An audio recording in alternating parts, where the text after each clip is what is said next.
Hi guys! For today's video ay ang inyong magandang lola. May third tattoo session na naman. At ayan nga po, isa po siyang butterfly.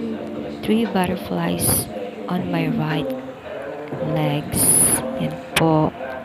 Ay, nagsisimula na po yung aking tattoo artist sa pagtatato sa akin sa unang butterfly.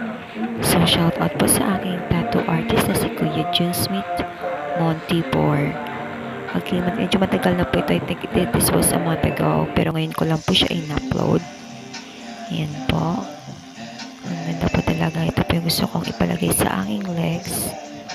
Ang ibig sabihin po ng aking tattoo ay ito po talaga yung pinaka gusto ko sa lahat ng meaning niya. Courage against odds. Oh, diba? You're being courageous sa mga dumadating na pagsubok sa buhay. Yan na nga po. Yan na. Tolerable lang naman po yung kanyang pain.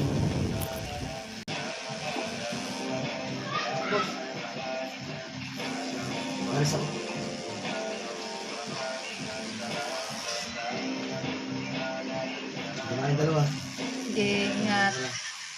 May date ka. So, dito ko po nakuha yung aking tattoo ideas. Yung sa likod, sa legs ko po ipinatato. Ayan.